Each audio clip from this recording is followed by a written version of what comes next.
Richie is a big man at full forward. That's the real engine room of the thing. That's where all the hardship is in. And you're a martyr for punishment. That was a tough one. Tough game, yeah, but that's the way we like it. So we were good and hard inside the edge of the square. But you know, we fought hard all throughout the field, so we did, and we got our just rewards in the end. Tough battle in there with the Cork man. Was that where he's from? I didn't know where he was from. He was a hard hitter, all right.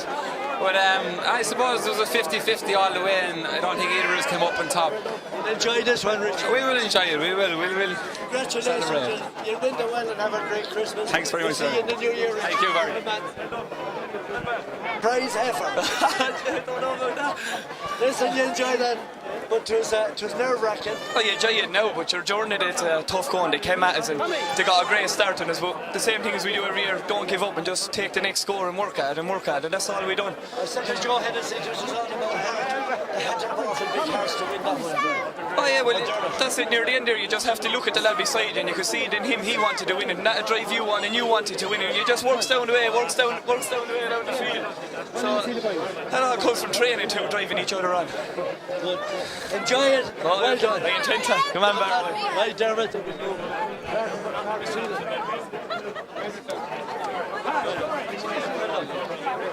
Well done, man.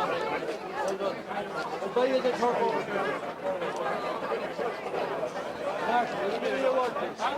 Come on. You're the size of this, lad. Cheers, go on over that. Some beer, isn't it? That was a game. That was a game and a half. It was good. Go on over that. They're on camera feeding. It was good as the All-Ireland last year, or as the county final first. There was a great nervousness in the dressing room before. I think we were too respectful of them, you know what I mean? And we didn't let ourselves hurl the way we could have hurled. And today we went out and we did what we had to do. Second half, great character, great determination. You know. Enjoy the Christmas. Enjoy the Christmas. Thanks, Mark. Well done, Mark. Jimmy O'Brien, how's the heart? I believe it's still in there somewhere. That was fantastic. That was the best ever. It really was the best ever. Yeah. It was nerve-wracking, though. It was nerve-wracking, yeah. We were fighting a rear-guard action, I suppose, from early on. And in fairness to the lads, I thought they worked like dogs. Our forwards, they chased and they harried and they blocked. And that was where we started to win it from. It was brilliant. It's a great feeling. I mean, I know it's the end of the year and there was probably a little bit of unfinished business from this time last year, but it's well and truly settled now. Jimmy, enjoy it. You'll have a few good nights in the village. Oh, with the help of God, yeah. This will bring us up to Christmas now. Thank you very much. Thanks, Barry. Tommy Lanigan. Bye, lads. You talked to Barry. Years ago, you and he and I, we did our last Radio Kilkenny commentary live. With here in Portlaoise. That's right, yeah. Yeah, but that was memorable. We remember that with sorrow. But today, we look back on today as one of the great days in Portlaoise. It was, yeah. I think the lads had to dig deeper today than ever. Last year we won in All-Ireland, we won the final playing very well. But today was, I think, the biggest test of character, maybe apart from the All-Ireland Championship match just a year and a half ago now.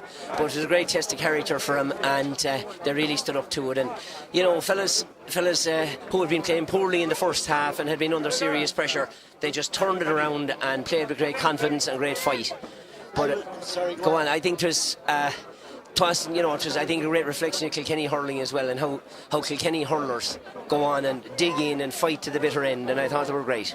I was talking to Dermot Grogan, and he made a point to me, Tommy. It was a kind of a reflective pressure that he said you'd look along beside you and I'd see Martin feeling grit in his teeth, and I knew he wanted to win. So what could I do but go and bloody win my corner of the field as well? You know, and that permeated right through the team. Yeah, I mean, the players demanded from each other. They demanded from themselves, they demanded from each other, and they're hard on each other. And that's what you have to do if you want to win at this level. And I thought the spirit today was really something else. I mean, we always knew we had great spirit among the group. But today was well, I hope there's a finer hour to come next year. We'll think about that next year, but it was their finest hour so far. Enjoy it, Tommy. Thanks, Barry. I will enjoy it. Vinan, congratulations, a million congratulations. That was Ryder Rover stuff. That was all the elements of winning a tight game were in abundance there today. You'll winter well. You'll have a good Christmas. Now that it's over, Barry, we can look back and say it was one of the sweetest ones of all time, to be honest, but it was torturous during it there for long periods of it, that we were hanging in, to be honest, for most of the first half. But in fairness, the lads did hang in, and we got a couple of crucial scores before half time. I think that brought the lead back from 9 back to 6, and I think that was the key more than anything else, and it meant that we were still in touch at half time. And you just have to be so proud of these lads, though. They're unbelievable men altogether. It was a great battle of tactics. Well, I don't know about that, I mean, at the end of the day, it's at the end of the day, it's players out in the field that make the difference, Barry. And that lads went on there that have been going on for us all year and did the business, and they're just mighty men, and it's the boys on the field that win these things, not anybody else. I thought Brian Barry's movement, from their point of view, tactical point of view, his movement in a sweeper behind centre back Ryan was proven a very, very tough stumbling block to break down. Well, it's hard to get around him, because he's good in the air, and he's a great striker of the ball, so that anything that breaks to him, and he handles the ball well. He's a fine hurler, as are all of those UCD lads, and it took all of our energies and efforts today to win that game, but that's what makes it more satisfying. Eventually your half back line, Jackie, Philly and Peter really came up Trump's second half. They did, yeah, and they had a hell of a battle there in the first half. It did. It took us a long time to get going, Barry. But we didn't play well, to be honest, in the first half. I thought we were second to a lot of stuff, and a bit, maybe it's just stuck to the ground. I don't know what the reason was, but a game takes 60, 65 minutes, and thankfully for the majority of that we found our feet. Appetite is back. I think so. I don't think there's any question about it when you see the way the easiest thing to do there today would have been to accept defeat and to look back on the medals we won the last 2 years. They decided not to do that, and that's the reason we won. Thank you very much indeed, Adrian. Sorry to interrupt you. Will you give me 2 seconds? 2 seconds. Well, James Stevens, lads, congratulate James Stevens on a great game. I know you might have a foot in a couple of camps, but they hurled well. They finished off. I don't know what you mean by foot in a couple of camps. They looked dead and buried twice during the game, but on each occasion, just before half-time, they came back. And then when all seemed lost, they made good substitutions. Up to then, no forward had scored from play, and then goals by Shane Egan and Matthew Root. A mistake by the goalkeeper, all right, but they availed of it. That's the thing. They were worthy winners in the end, even though UCD had a little bit of hard luck. As a neutral, Micheál, what did you think of the quality of the game? Very good line ball taking, lots of good frees, great intensity. For this time of year, it was a good game of hurling. Most enjoyable.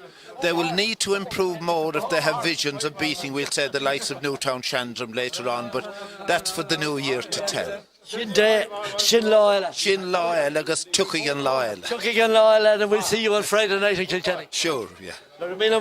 Margot, thank you, Micheál. That's it. Tommy? You brought back happy memories to us, but that was one hell of a game. There was one hell of a finish to it. It was, yeah, and you'd have to admire James Stevens. They never panicked in the whole game, and at times maybe I thought they should have panicked him a little more, but the introduction of the 2 subs, when you think about it, made a huge difference at the end. Both of them were scored goals, and both of them were involved in both goals. So I thought it freshened them up a huge amount. Peter Barry going to midfield, I thought he kind of curbed Stephen Lucy, who hit a lot of ball in the first half. That was another factor, but looking back on it, I'd say if UCD, when they're analysing it from their point of view, there was a 10-minute spell there in the second half, between the second and the 12th minute, when they hit 4 balls into the hand of Franny Cantwell, who launched big attacks up the field, and they had 2 wides as well. They needed to be scoring. Like, they only scored 3 points in 36 minutes of play after leading by 8 or 9 points, and as well as that, then they only had 1 point from play during that period. So that wasn't just good enough to hold a team like James Stevens, but fair dues to James Stevens. They really showed what they're made of. They're real champions, and it's going to take a good team to beat them, and I wouldn't have any fears of Newtown Shandram or anyone else that's left in it. This James Stevens team, to me, seem to be going from strength to strength. I was wondering after the Nave Owen game, was it the first sign of a little glitch in them, after being on the road for the last 12-14 months, but they answered all the critics today, I thought. Yeah, their big hurlers hurled well today, but what really did please me today was their peripheral hurlers hurled awfully well as well, you know. I mean, you expect Philly and Peter and Brian McAvoy and Owen Larkin to hurl well. They're the spine of the team, Martin Phelan. But Donegal Cody hurled a superb game at cornerback. Dermot Hogan hurled awfully well. And Franny was back to his brilliant best. Yeah, and Paddy O'Brien going back to half back, you know, just worked a treat. And but I suppose the disappointing thing maybe from James Stevens' point of view would be that they took so long for any forward to score from play, and that was certainly a factor. That, but you get days like that. At the end of the day, they scored enough to win the game, and I think that's the key to hurling this time of the year. That's Pat Tracy's impression of the game. Thanks, Pat. Paddy Buggy, just before we head home on this cold, bitter November day with Christmas Day staring us straight in the face. That's the kind of present the Kilkenny hurling supporters needed. It was a great win for the team that hadn't played as well as they can, but they just dug in, as they say. That's a word that's used very much nowadays. We wouldn't have used it in my time, but they did dig in. Tremendous heart. Got a few breaks in the finish, and I suppose it was as sweet a win as you could ever have. What other way could you finish a Leinster Club final between the Kilkenny champions and the Dublin champions UCD? Kilkenny champions James Stevens coming from behind.